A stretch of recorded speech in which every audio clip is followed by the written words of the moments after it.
Muito bem, vamos lá. Livro Loucura e Obsessão. Já estamos aqui no terço final do nosso livro, né? Nós vamos entrar no capítulo número 21, Comentários Preciosos.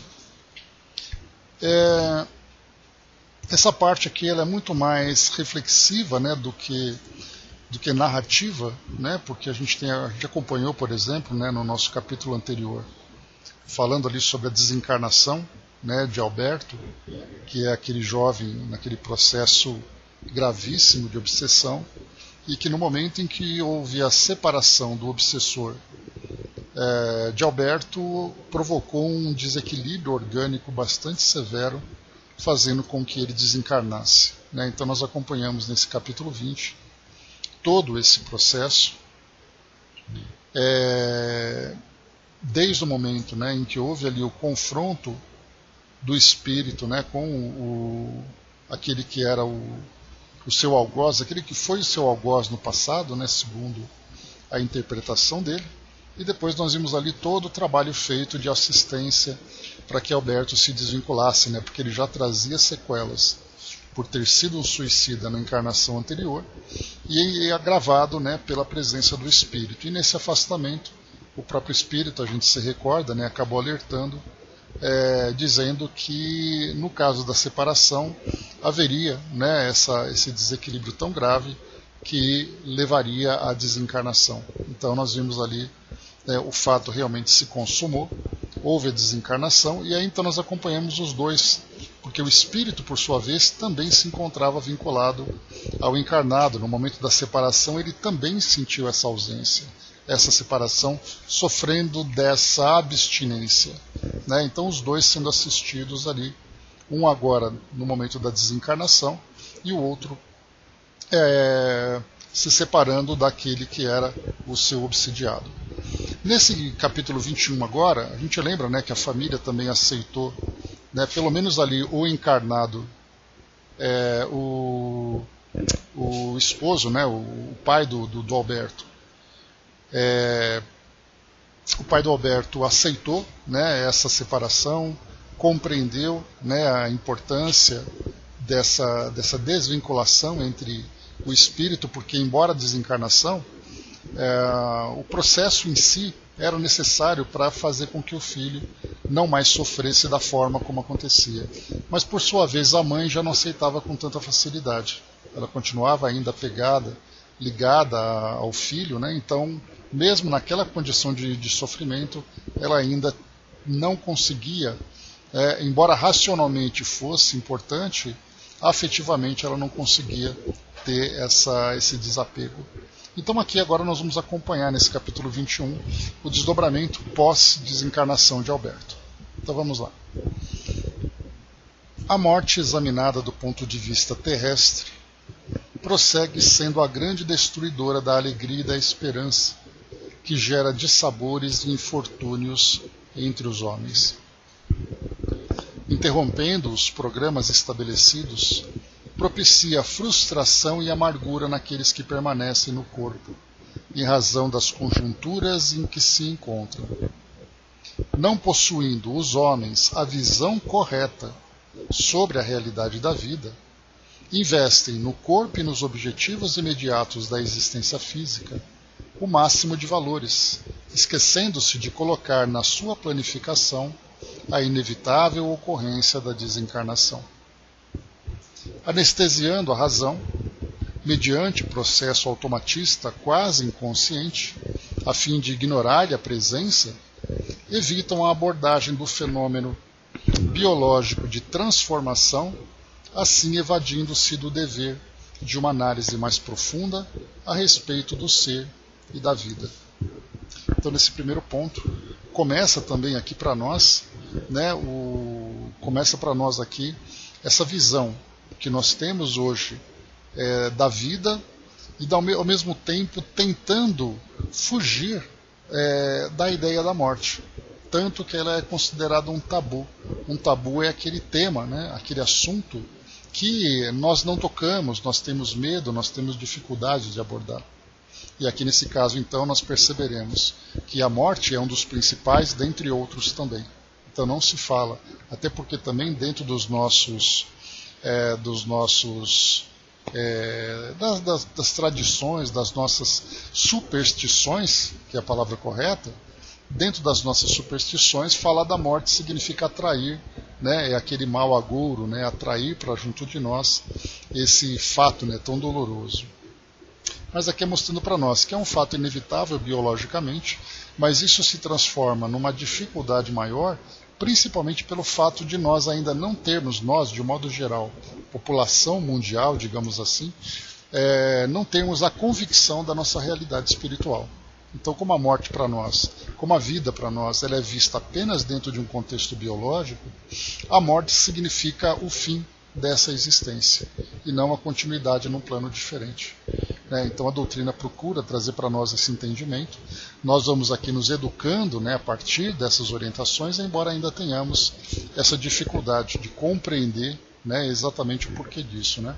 E exatamente, né, Brás, né, coincidiu que amanhã é dia de finados, né? Bom dia, Dilma.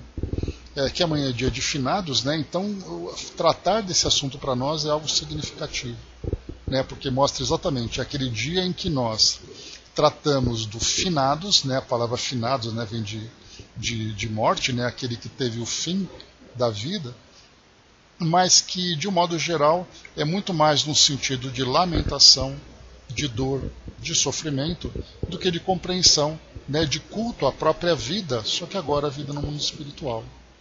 Né, hoje, inclusive, pela manhã nós tivemos uma experiência aqui com o vizinho, né, que nós tínhamos um senhor, né, cuja esposa estava vivenciando um câncer, já numa fase terminal. Ela veio para casa na semana passada não, hoje é quarta-feira, foi na domingo, provavelmente domingo, segunda-feira. Ela veio, aí ficou um dia apenas e voltou para o hospital. E ela estava numa fase bem complicada, né? O médico indicou assim que ela voltasse para casa porque não haveria muito o que fazer. E ela então teve ali uma queda, né? Uma queda no equilíbrio dela, né? No equilíbrio orgânico dela. Ela voltou para o hospital e hoje pela manhã informaram que ela desencarnou. Né? O que para mim particularmente assim foi como se tivesse aquele alívio no coração, porque além do próprio sofrimento físico dela, né, o esposo, que já é um senhor, já tem as dificuldades dele também, acabaria agravando essa condição. Então a morte veio, dentro desse nosso entendimento, um alívio muito grande. Porque nós sabemos, não é simplesmente, ai, que bom que morreu, que acabou o sofrimento. Na verdade, que bom que se libertou.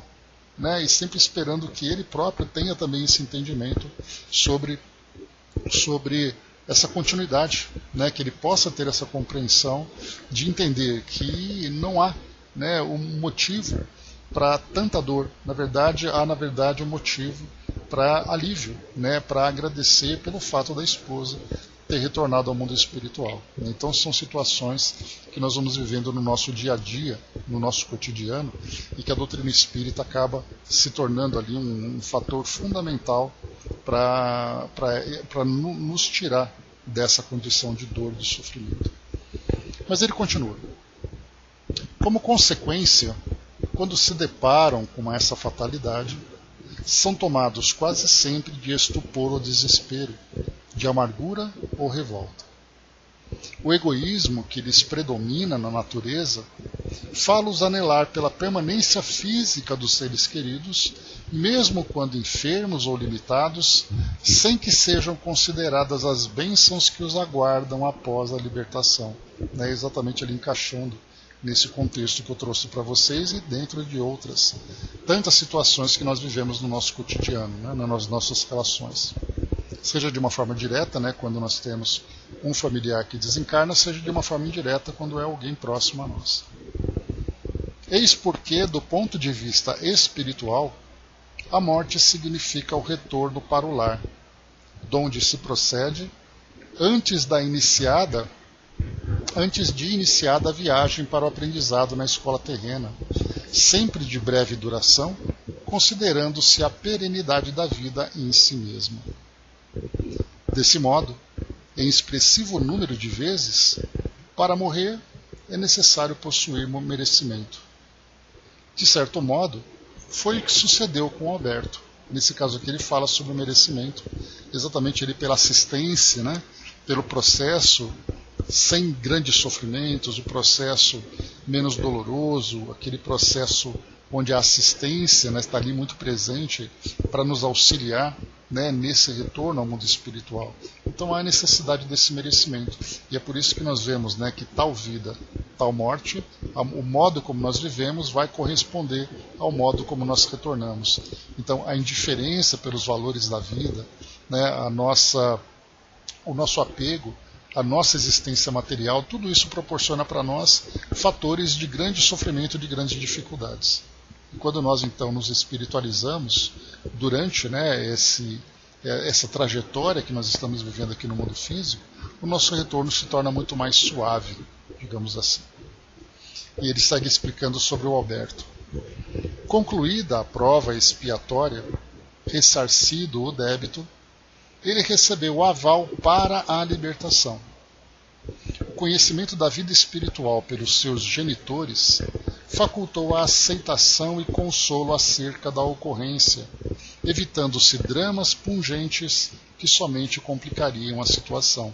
Lembrando aqui que nós estamos falando dos pais de Alberto, ele que era, né, ele, o pai, que era dirigente dessa instituição, onde a irmã emerenciana trabalhava, e a mãe dele, por sua vez, né, era ali uma trabalhadora bastante assídua, bastante dedicada. Então eles tinham o conhecimento a respeito da imortalidade, né? Embora tivessem ali como base filosófica a Umbanda, né? Então, mas ali mesmo assim, mesmo tendo, né, com suas práticas, com seus rituais, com os seus dogmas, né, sua filosofia como um todo, a ideia da imortalidade ela é concreta, né? A vivência na relação com os espíritos, o trabalho compartilhado com o mundo espiritual é algo que fortalece cada vez mais a convicção desses trabalhadores, né? E ele continua.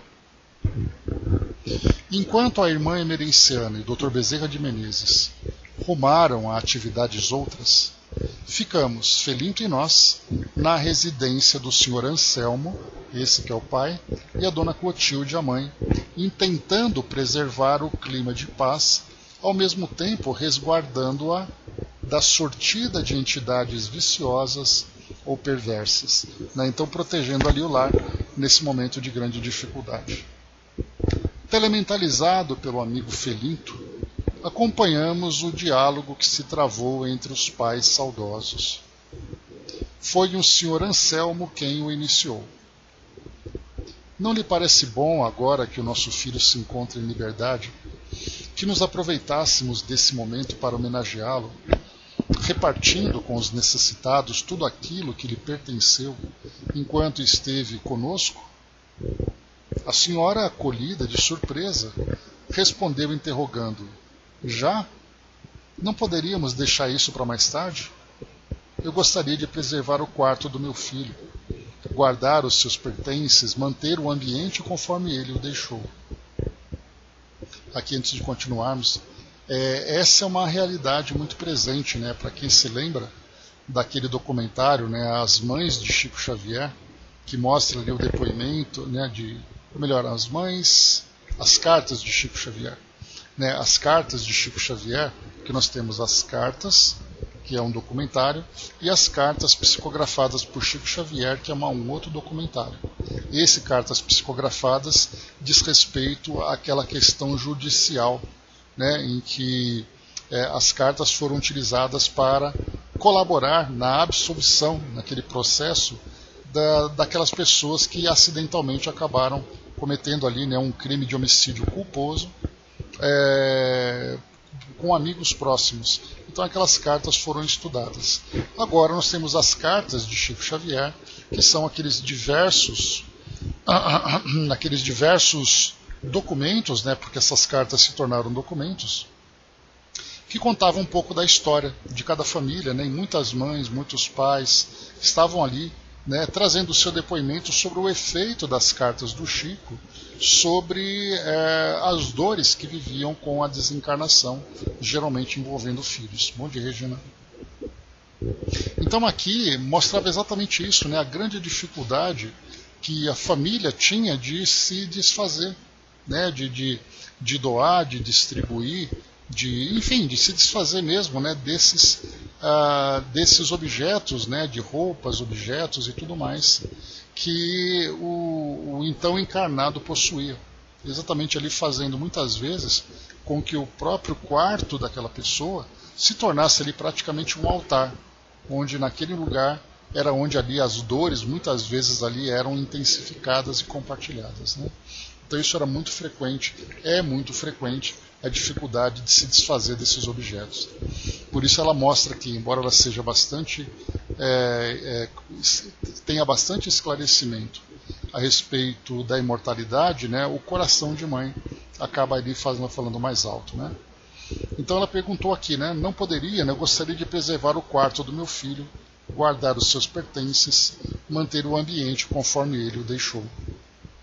Parece-me medida carinhosa, respondeu o marido, incompatível, no entanto, com aquilo que temos aprendido, com o que já sabemos. Tornar útil para os carentes o que ficaria morto em armários fechados, favorecer os necessitados, com aquilo que permaneceria como adorno sem sentido, creio, é o mais expressivo testemunho de amor ao nosso filho, fazendo que a sua morte estimule a vida e a sua libertação propicie felicidade a quantos experimentam penúria, que o bendirão, agradecendo-lhe o socorro.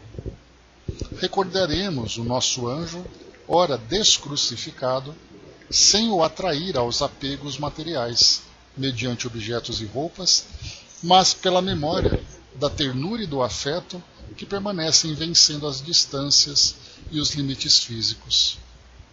Certamente isso poderá ser feito em qualquer momento. A ideia veio-me para fazê-lo agora, a fim de que já nos acostumemos com a nova situação, evitando recordá-lo jungido ao sofrimento, assim evitando-lhe pensamentos otimistas, enviando-lhe pensamentos otimistas, em vez de lembranças amargas ou deprimentes. A senhora sofrida, ante a argumentação clara e objetiva, anuiu de boa mente, justificando-se. Você tem razão.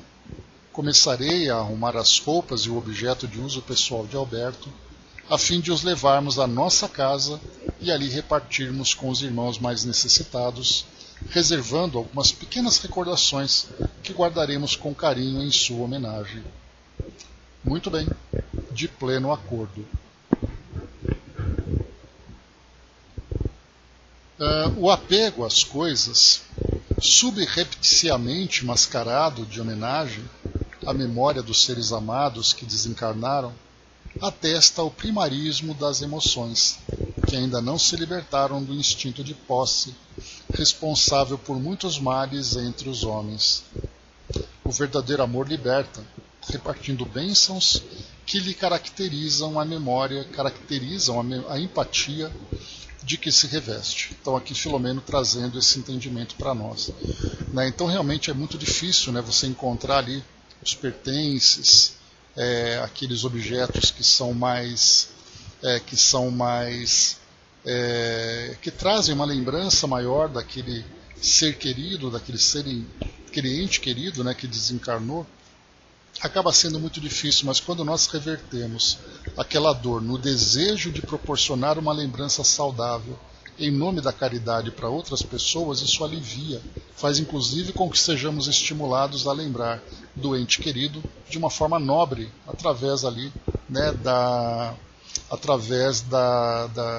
do ato em si, de amor ao próximo.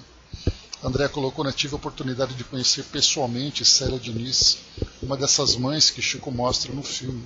Ela tem muitas palestras no YouTube compartilhando esses momentos de dor e como passar por ele de forma melhor. André esteve lá em Uberaba, André? Não, em Pedro Leopoldo. Em Pedro Leopoldo, e ali teve contato com a Célia Diniz.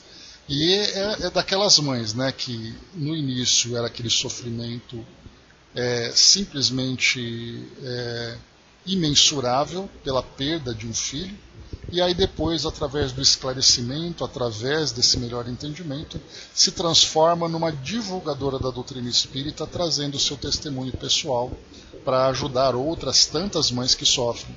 Nós tivemos inclusive, nos nossos estudos, a nossa amiga Rosana, Rosana Madjaroff, né, que teve ali uma dor de mãe também, né, a Tati, né, a Tatiana Madjaroff, que inclusive tem vídeos no YouTube, né, para quem quiser pesquisar.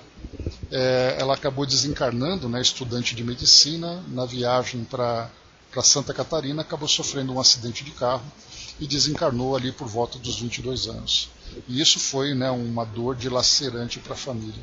Só que com o passar do tempo e dessa aproximação, teve oportunidade através do Celso, né, de Almeida Afonso, lá de Uberaba, começar a receber psicografias. E através desse alívio, foram mais de 18 psicografias, que inclusive virou um livreto. Através dessa experiência, ela começou então a organizar caravanas para levar mães até Uberaba, né? Então ali muitas mães iam para receber psicografias, conhecendo um pouco da dinâmica, acompanhando inclusive, né, como foi isso. Me recordo inclusive que a Rosana, na época, ela foi convidada, né, pela Ana Maria Braga, lá no Mais Você, a trazer um pouco do seu depoimento. E aí então, né, no ar, ela falou um pouco sobre o trabalho dela, falou um pouquinho sobre as necessidades, né, inclusive, né, tendo ali a oportunidade, muitas pessoas começaram a escrever para ela, através de e-mails, pedindo orientação, pedindo ajuda pelo sofrimento que elas estavam passando, né, e eu tive a oportunidade de ajudá-la a responder muito desses e-mails, né, porque ela simplesmente não daria conta. E através do trabalho do atendimento fraterno virtual, a gente teve a oportunidade de levar um pouquinho de orientação e explicação para essas mães, né? Então foi um trabalho muito bonito que ela fazia, quer dizer, convertendo a dor própria em alívio através da experiência e da assistência a essas outras tantas mães e pais que sofriam, né? A Regina colocou, né, eu doei para as vítimas das enchentes as roupas do meu pai. Duro é separá-las, né, muitas recordações, mas fiquei contente e estou certo de que meu pai também, né? É que não é apego à matéria, né, são as recordações que envolvem os objetos. É difícil a gente processar tudo isso, né, Regina? Mas é através exatamente do pensamento que a doutrina espírita nos proporciona, né, que a gente começa a reverter as recordações, tirando de objetos, mas começando a direcionar para as experiências vividas em comum, né? Então isso trouxe para nós traz para nós um consolo muito grande, né? um entendimento muito grande também. Mas seguimos aqui, vamos lá. Inclusive, né, lembrando também que num dos livros do Chico, né, falava sobre uma mãe cujo filho, que era um adolescente, havia desencarnado e ela simplesmente sofria de um modo assim indescritível. Então ela se trancava no quarto do filho, absolutamente intocado, e ela passava por todas as dores e lamentações, né? E aí então nesse momento ela teve a oportunidade de receber uma comunicação lá através do Chico, e aí então o filho dizia, né, comemore meu aniversário fazendo uma festa para as crianças, né, doe aquilo que eu tenho e tudo mais. E foi o que a mãe fez, né? Então cada vez que o filho fazia aniversário, ela organizava uma festa, né, numa creche, com crianças, né, que não tinham famílias e tudo mais, para poder ajudar, né, para poder fortalecer cada vez mais a lembrança, a memória do filho, né? O Didima colocou, né, dor bendita é aquela que consegue transformar-se em trabalho, em consolo para o próximo, né? Verdade, né, Didima? Então, isso faz com que a pessoa se sinta bem, com a consciência de que a sua ação, a sua atitude também influencia aquele do outro lado, através, né, dessas novas vibrações, dessas vibrações renovadas que acabam sendo produzidas com esse trabalho. E continua.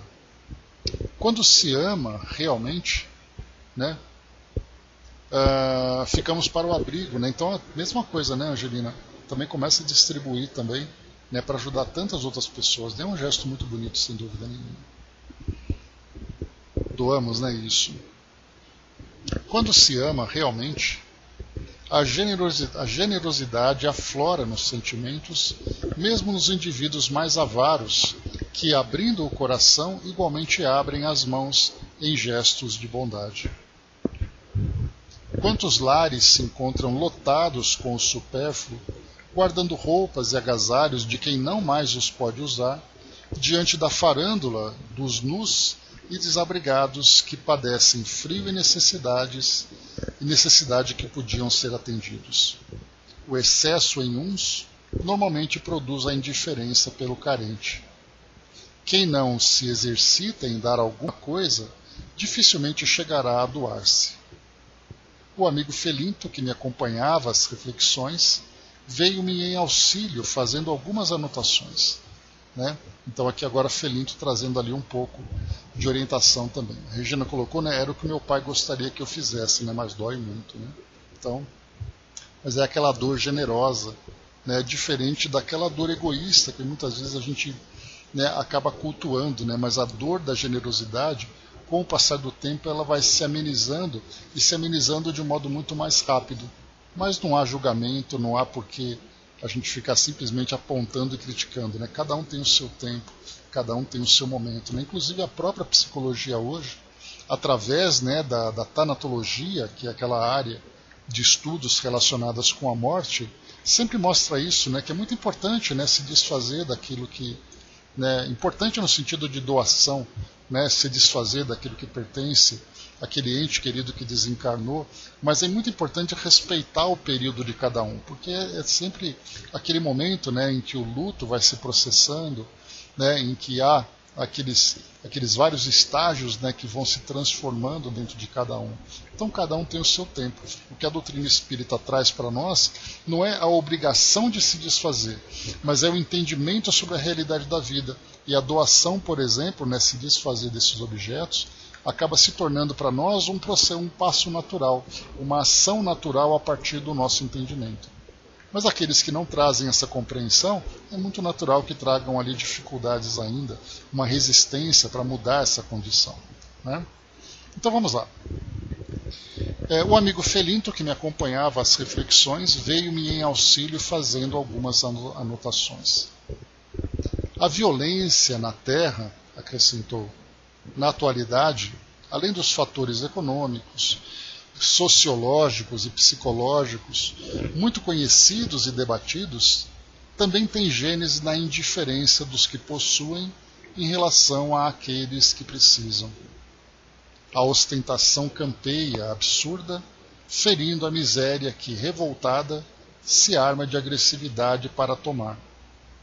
O desperdício cresce chocante, humilhando a escassez, que se levanta para arrebatar. O luxo excessivo transita indiferente, produzindo cólera da necessidade, que investe odienda para o aniquilar. Enquanto os homens não compreenderem que os recursos são oportunidades de cooperação e o poder é investimento para a justiça e o equilíbrio entre as criaturas, essas guerras urbana e doméstica, devastadoras, prosseguirão fazendo incalculável número de vítimas que as estatísticas não poderão registrar. Então aqui ele traz uma reflexão valiosa, que todos esses conflitos que nós encontramos, né, nos lares, encontramos na sociedade, de um modo geral, é exatamente, de um modo geral, na maioria das vezes, né, é aquele que não tem contra aquele que tem. Aquele que tem muitas vezes acumula demais, e aquele que não tem sofre essa escassez e deseja satisfazer as suas necessidades ou saciar o seu desejo através de uma violência. Então, enquanto não houver o equilíbrio na nossa sociedade, nós continuaremos ainda, né, padecendo dessa violência, que é o resultado exatamente dessa indiferença que, por sua vez, é resultado do nosso próprio egoísmo, da nossa própria ignorância. Seguindo então. Naquele domicílio de saudade e ternura, em vez de alojar-se a mágoa e a insensatez da revolta, apresentava-se a bondade diligente reunindo haveres para que a luz da caridade amainasse as pesadas sombras do desespero reinante lá fora. Desse modo, os pais de Alberto reuniram mimos e lembranças, roupas e calçados, cama e outros móveis, para doá-los de imediato, recolhendo-se ao leito, cansados, mas felizes, pelo bem que iriam propiciar em memória do filho. Na conversação que se fez espontânea entre mim e o caro Felinto, comentei: tem-me sido muito valioso o presente estágio na casa de caridade dirigida pela irmã emerenciana, sem dar-me conta, eu guardava alguns preconceitos trazidos da experiência carnal em relação a diversos cultos e seitas religiosas que se multiplicam na Terra. Não obstante reconhecesse a necessidade de todos eles, em face da variedade de comportamentos evolutivos entre as criaturas, não me detive a examinar a questão com carinho e a relevância de que se revestem. Abraçando o Espiritismo com enternecimento e dedicação, anelava por apressar o processo humano por meio da divulgação e vivência dessa doutrina libertadora que tem a ver com todos os ramos do conhecimento e restaura plenamente o Evangelho de Jesus na sua parte moral de sabor perene. Acompanhando e vivendo essas novas experiências, enriqueço-me de recursos inesperados. Então, até aqui, ele fala para nós, então, que ele trazia aquele preconceito, né, de ser espírita e ver que o espiritismo acaba se tornando, né, a chave da solução de todos os problemas do mundo, né, sem se dar conta que muitas vezes o Evangelho ele é lido, né, talvez numa linguagem diferente, mas a essência permanece a mesma. E tomados então por esse preconceito, nós acreditamos que o nosso é o único caminho de salvação para as dores do mundo, né? Bom dia, Osmar. E aqui então o próprio Filomeno já traz o depoimento dele, que baseado, né, nos preconceitos humanos, né, porque os rituais, né, todas as práticas que muitas vezes ali, né, destoam do nosso modo de interpretar essa nossa relação com o mundo espiritual, acaba sendo desvalorizado, né? Então, ou desvalorizado, e que mostra exatamente ali, né, muitas vezes a nossa própria ignorância com relação ao significado de tudo aquilo.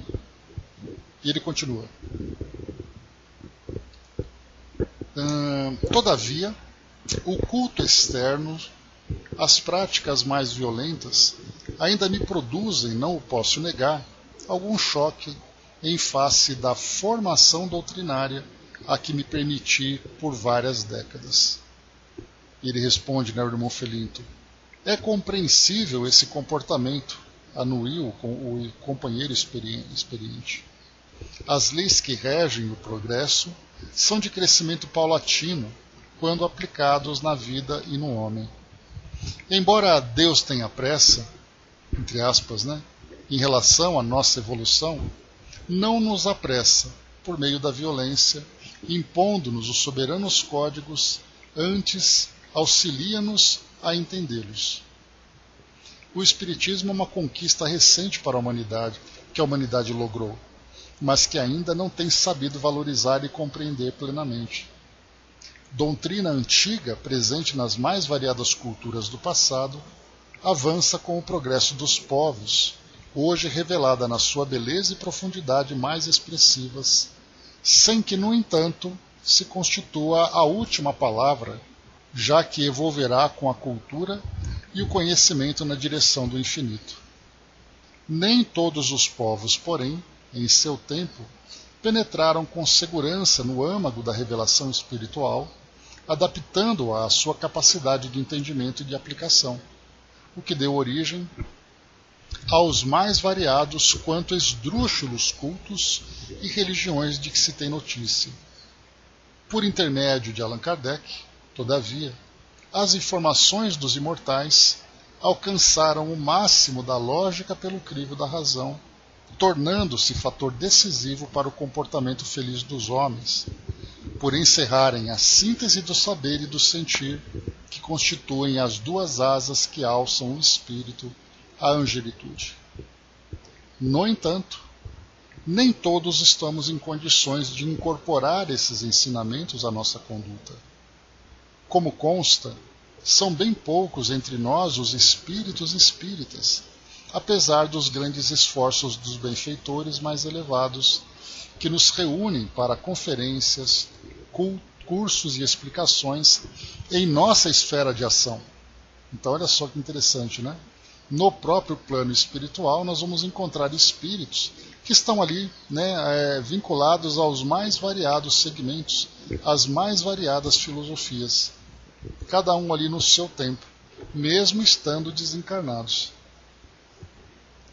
E ele segue: os longos atavismos aqui permanecem, demorando em ser superados. É natural, portanto, que os fluxos e refluxos das reencarnações estejam sujeitos aos hábitos e às fixações de cada qual. Ora, o amor de Deus não é partidarista, abençoando uns em detrimento dos outros filhos, conforme se apregoou por largos séculos de intolerância e fanatismo.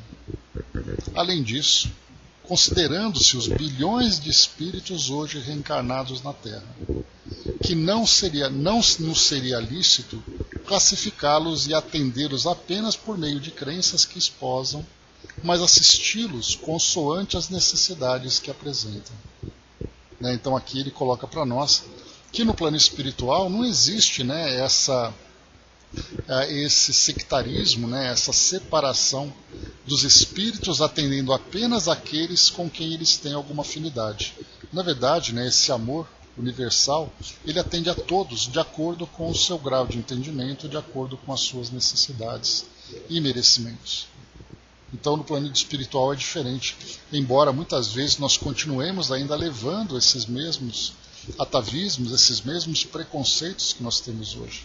Mas a partir do momento em que nós vamos nos tornando de fato cidadãos do mundo espiritual, nós passamos a entender o mundo na sua universalidade e não na nossa individualidade. E continua. Fazendo uma pausa breve, prosseguiu. Jesus foi censurado por conviver com os pecadores e as gentes que não seguiam as prescrições da lei, em razão da ignorância em que se debatiam e dos limites emocionais em que se movimentavam. Esteve no lar do cobrador de impostos, detestável, dialogando com os samaritanos e tomando um deles como símbolo para elucidar quem seria o próximo do padecente agredido e abandonado. Jamais se excusou, atendendo a todos e visitando-os nos seus redutos quando possível.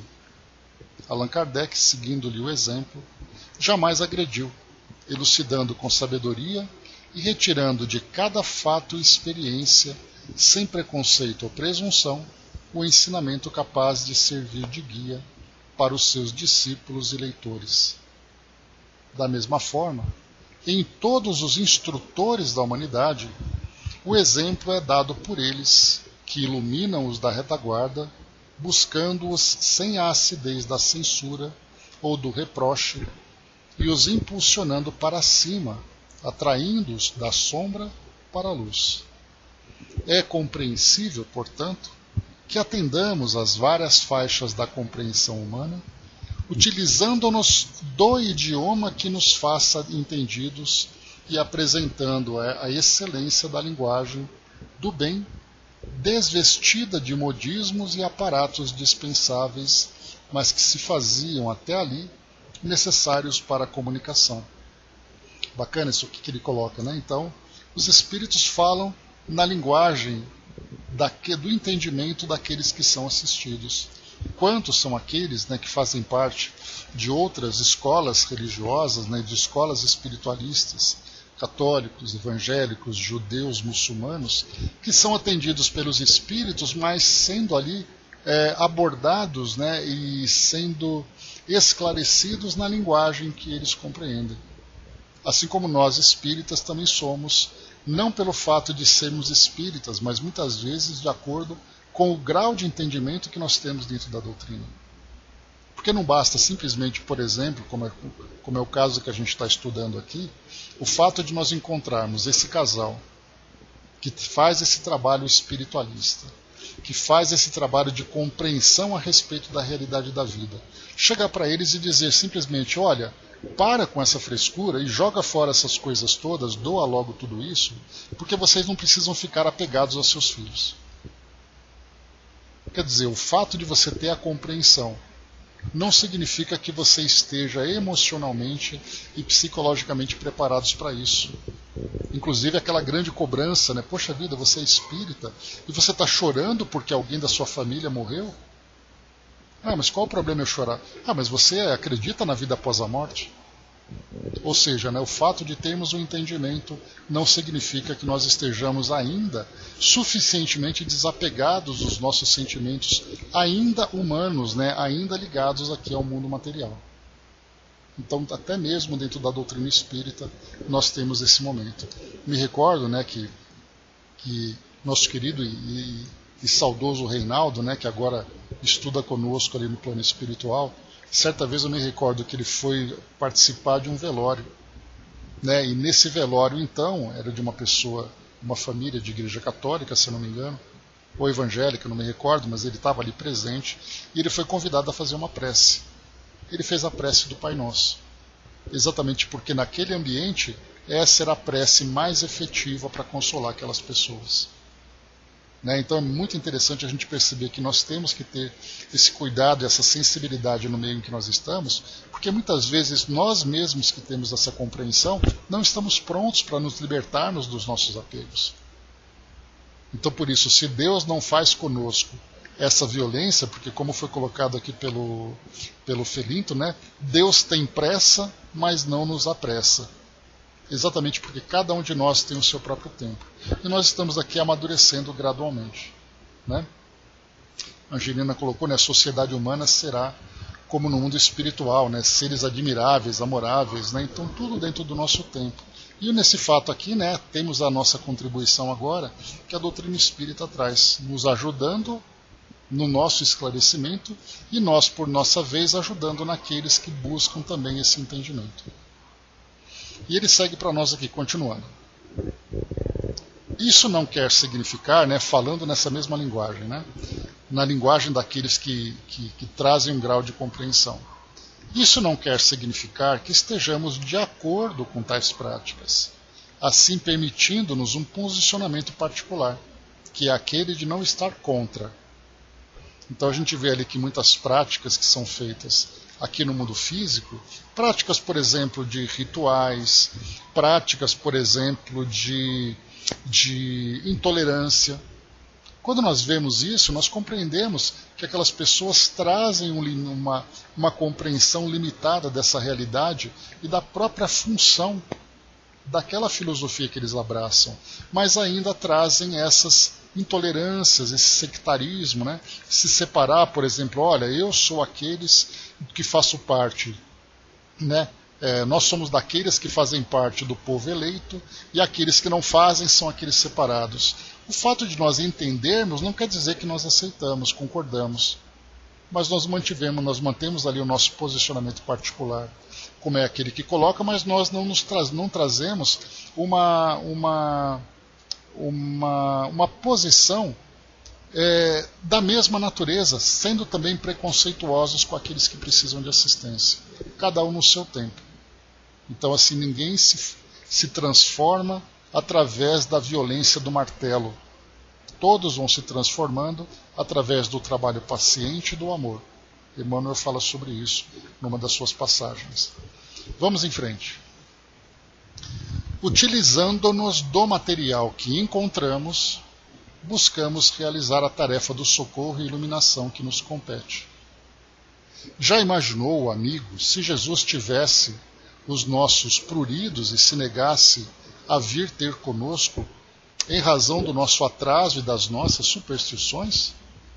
No entanto, ele participou do nosso dia a dia, interessou-se pelos nossos hábitos e viveu tão próximo que se pareceu confundido conosco, elegendo-se, no entanto, o testemunho a sós na grande lição da vida, mediante a doação total da sua vida para que melhor os sigamos.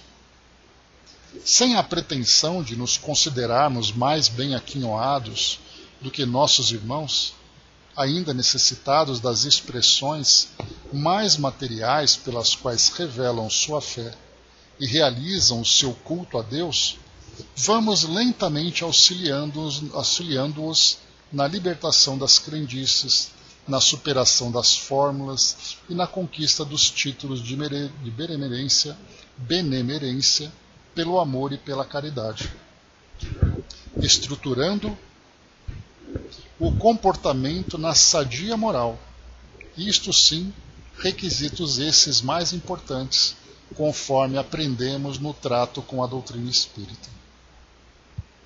Após um silêncio oportuno, sem que houvéssemos indagado, continuou.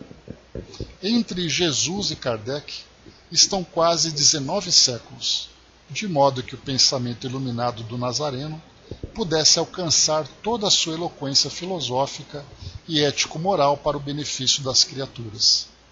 Kardec é o homem do futuro e o Espiritismo é a lição imperecível que os tempos irão auxiliando os indivíduos a assimilar, penetrando-se da sua sabedoria, que um dia conduzirá os destinos da Terra. Confiemos, e até esse momento, sirvamos onde e como a providência nos permita para o nosso progresso e felicidade. Há muito por fazer nessa hora grave, investindo todos os nossos valores intelecto-morais em prol do futuro. Antes de continuarmos aqui, é importante colocar esse valor que a doutrina espírita tem, segundo a visão aqui do irmão Felinto, e que nós também reconhecemos, não no sentido de fazer com que simplesmente as religiões desapareçam. A doutrina espírita traz na sua base filosófica o entendimento nosso sobre a imortalidade da vida. Traz o entendimento sobre a nossa própria condição de seres imortais. Traz para nós o entendimento sobre a realidade da vida espiritual após a libertação do mundo físico. Traz para nós o entendimento da relação que existe entre o mundo físico e o mundo espiritual. Traz para nós o entendimento dessa inteligência máxima, inteligência suprema, que controla todos os eventos aqui do nosso mundo. Enfim, fala para nós da reencarnação, exatamente dessas etapas que nós vamos gradualmente vivenciando para a aquisição de novos entendimentos, novos valores, para o nosso próprio crescimento.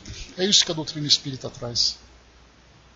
Quando nós falamos que ela vai conseguir transformar o nosso mundo, significa que as próprias religiões também terão esse entendimento, porque a partir do momento em que você tem uma visão em que começa num único ponto e termina num outro ponto, e toda a nossa vida se desenrola nesse pequeno intervalo, nós estamos, na verdade, limitando o nosso entendimento para essa grande realidade que existe em torno de nós, que inclusive traz a nossa própria condição de seres imortais.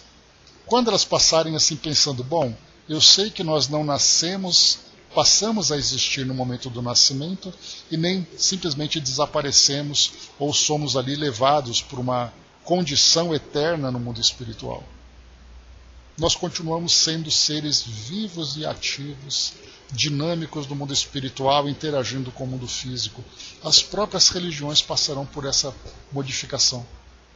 E quando ele coloca para nós, voltando aqui, quando ele diz para nós que Kardec é o homem do futuro e o Espiritismo é a lição imperecível que os tempos irão auxiliando os indivíduos a assimilar, nós falamos exatamente isso, né? Que você quer negar que você é um ser imortal? Então viva como se fosse um ser limitado.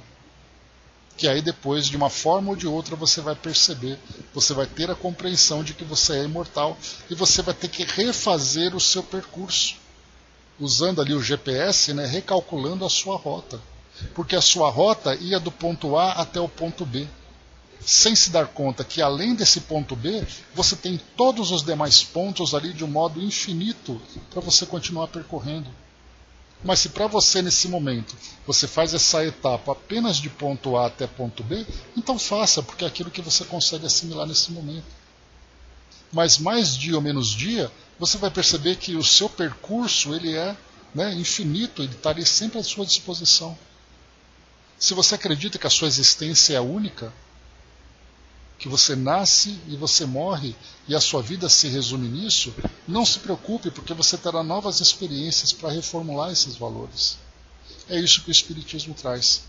Então não é aquela ideia dizendo que fora do Espiritismo não há salvação, não há compreensão. O que a doutrina espírita nos proporciona são esses conhecimentos. Se você negá-los, tudo bem. Me recordo, né, daquela criança que, assistindo a um filme de super-herói, via aquele herói voando. E aí então ela sobe na beliche, amarra uma toalha no pescoço e salta de cima da beliche acreditando que vai voar. As forças das leis naturais vão fazer com que essa criança caia, porque aquilo que ela acreditava era uma fantasia. Se você acredita que a sua vida se resume nisso, é também uma fantasia, mas não se pode negar uma lei natural que rege o nosso mundo. A partir do momento em que nós passamos a viver de acordo com essas leis, toda a nossa existência também passa a ser reformulada, porque os nossos valores, as nossas escolhas, os nossos projetos ganham uma dimensão muito maior do que apenas restrita dentro daquele espaço que nós estamos acostumados a viver. É isso que ele traz para nós aqui de entendimento. E ele segue. E novamente, após silenciar, concluiu. O que vimos quando do atendimento a Alberto, no labor desobsessivo, mas não foi do que a terapêutica de iluminação da consciência do perseguidor, conforme se opera nas sociedades espíritas, e de que o codificador se fez o plecraro modelo. Os companheiros encarnados já não recorreram a qualquer simbolismo ou tradição de culto, buscando a realização da tarefa em espírito e verdade, mediante a superação das fórmulas habituais. A imensa população espiritual que se detém na ignorância das leis da vida vem sendo conquistada pouco a pouco à medida que se alteram para melhor as condições morais do planeta, a fim de que, em se reencarnando, não necessitem mais das velhas cerimônias a que se submeteram por milênios demorados. Desse modo, muitos dos que ora estão no plano físico, irmanados aos cultos ancestrais, amparados pela paciência e pelo esclarecimento libertador, galgarão um novo estágio para avanços mais expressivos no futuro. A nós não nos compete chocar, para depois libertar.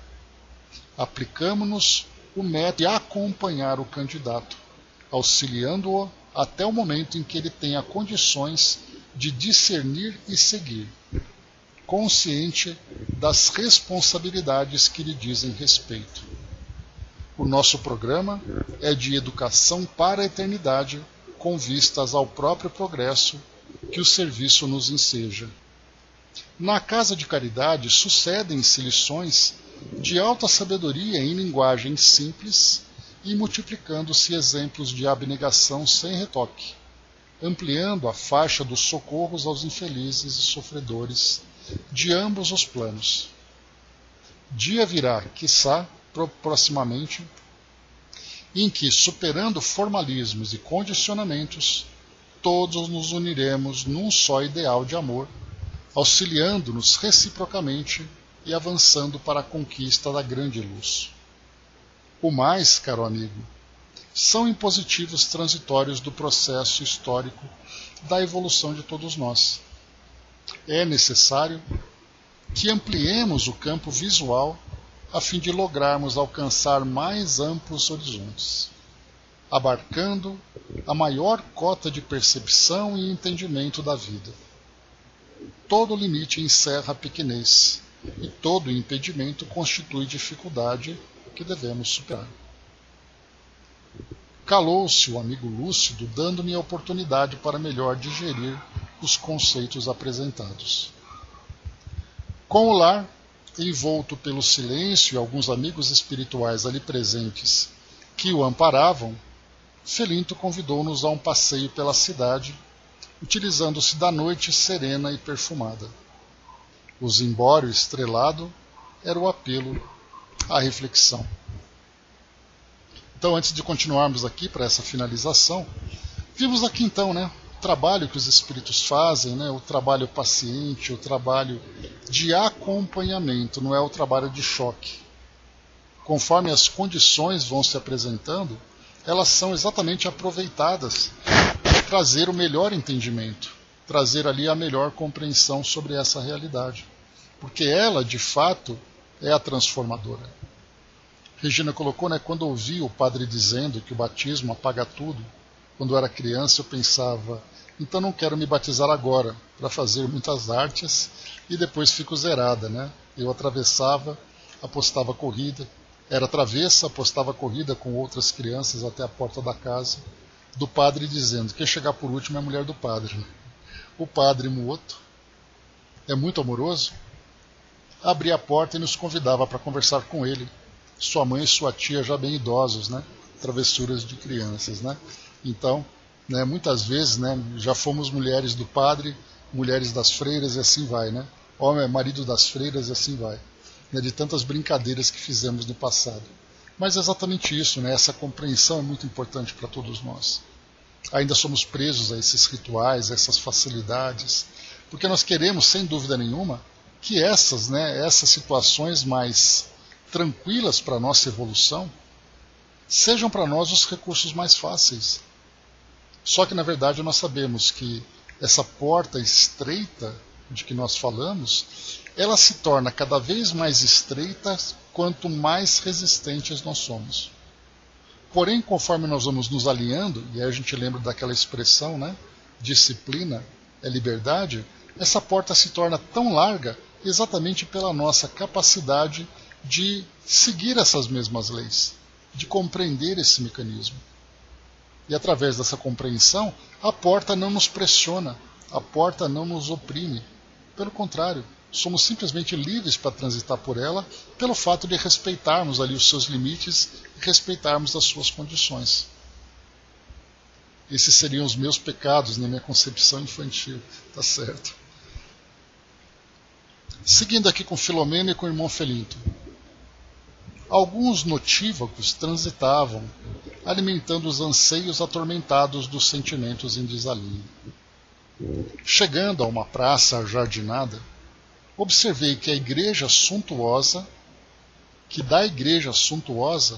se retiravam inúmeros espíritos após algum culto ali realizado. Várias vezes vocês devem ter se lembrado que eu comentei dessa passagem, que num dos livros do Filomeno, eles observavam espíritos saindo de uma missa, desencarnados. Né? Então está aqui a passagem, para não dizer que eu estava mentindo. Chegando a uma praça, mais uma vez, ajardinada, observei que da igreja suntuosa se retiravam inúmeros espíritos após algum culto ali realizado.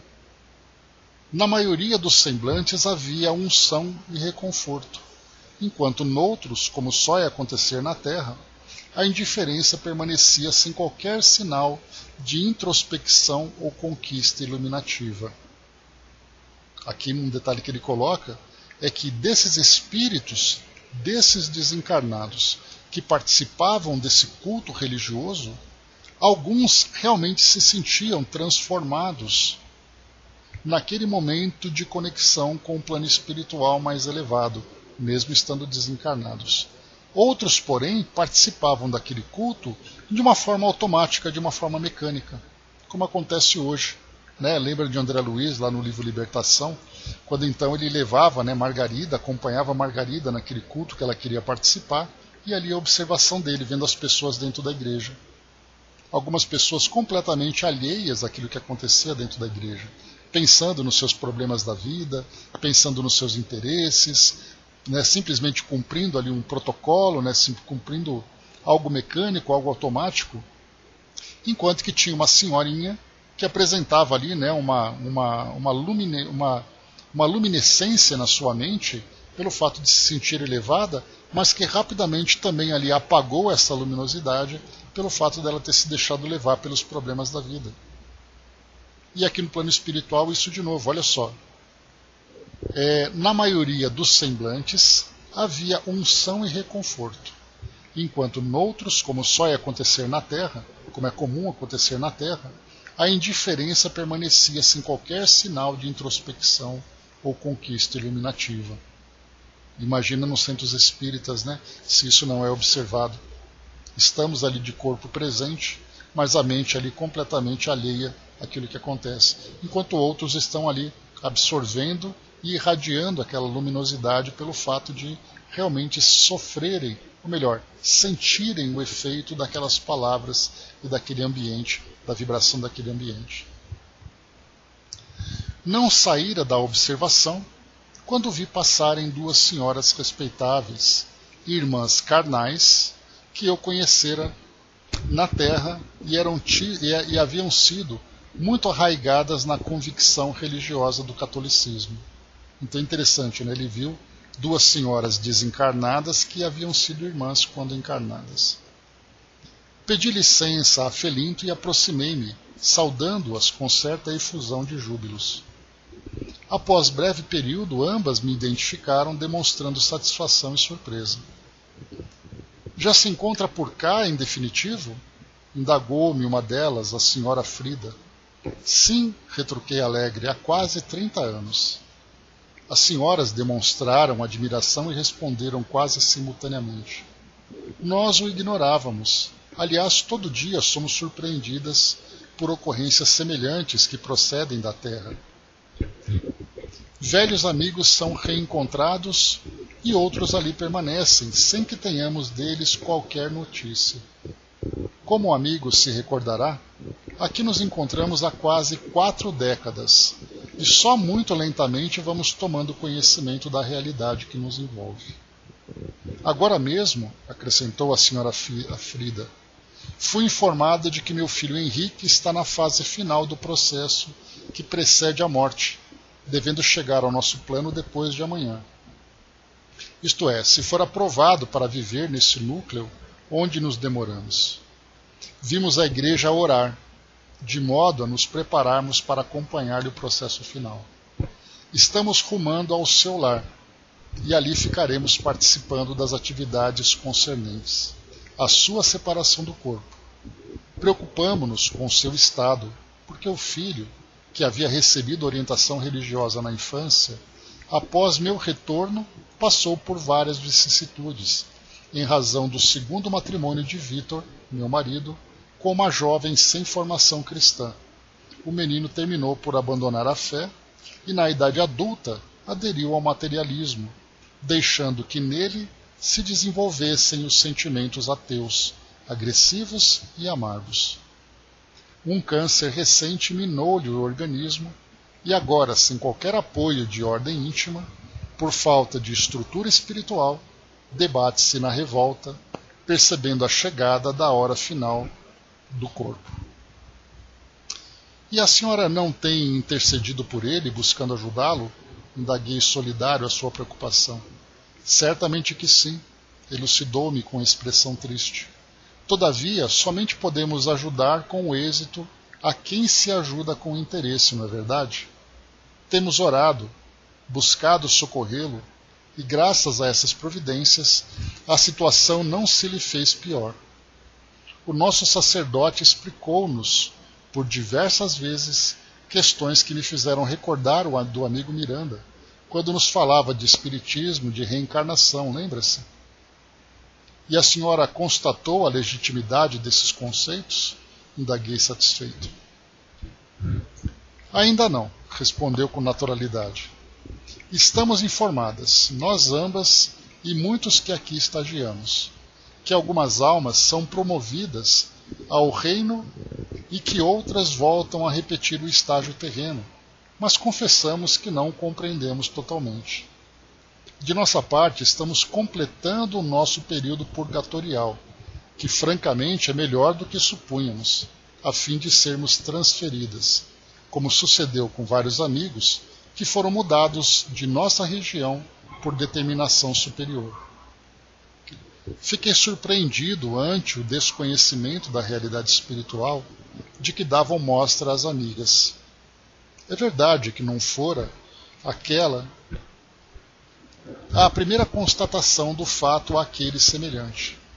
No entanto, 40 anos de desencarnação era um tempo suficiente para uma mudança de atitude mental. Confirmavam-se as palavras de Felinto, que ainda me ressoavam na acústica da alma. Olhei-as ingênuas e confiantes, seguras nas suas convicções, e nada lhes disse. Augurei-lhes resultados felizes e abracei-as, informando a senhora Frida que iria orar pelo feliz despertar do filho após o transe da desencarnação. Ela agradeceu e despedimos-nos fraternalmente. Felinto, que acompanhara o nosso diálogo, compreendendo-me o embaraço, socorreu-me completando. Só um instantinho, gente. Acabando já. Não há violência, como esclareci há pouco, no processo evolutivo de ninguém. Cada ser galga o degrau do progresso com as próprias forças, embora os estímulos e auxílios que receba. Nossas irmãs, como se pôde constatar, vêm de um passado espiritual com profundas fixações católicas. Apesar dos largos anos que lhe assinalaram a desencarnação, mantêm-se vinculadas aos antigos conceitos, que irão superando através do tempo. Poder-se-á argumentar que, considerando a situação de espíritos sem o envoltório material, seria fácil explicar-lhes com clareza a realidade na qual ora se movimentam. Todavia, se assim procedesse, antigas ocorrências que lhe marcaram o estágio na erraticidade seriam recordadas em prejuízo delas mesmas e da sua paz.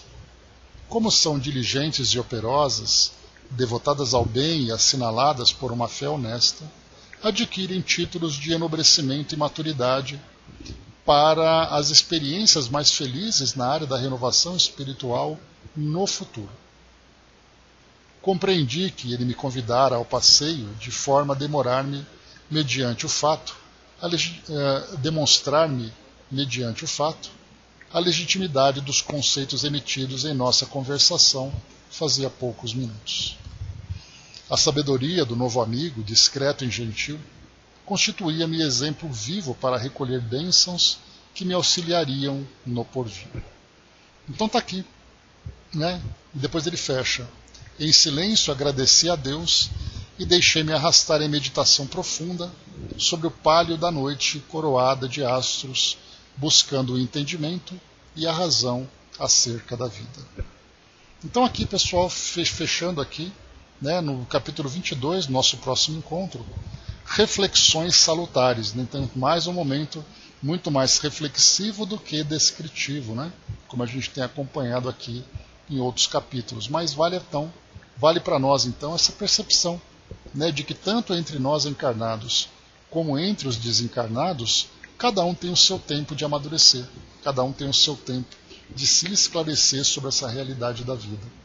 E o que importa, como foi colocado aqui por essas duas irmãs, né, o que importa são as conquistas que elas adquirem através da vivência do bem, para que no futuro, que espera-se seja próximo, né, sejam esclarecidas já sem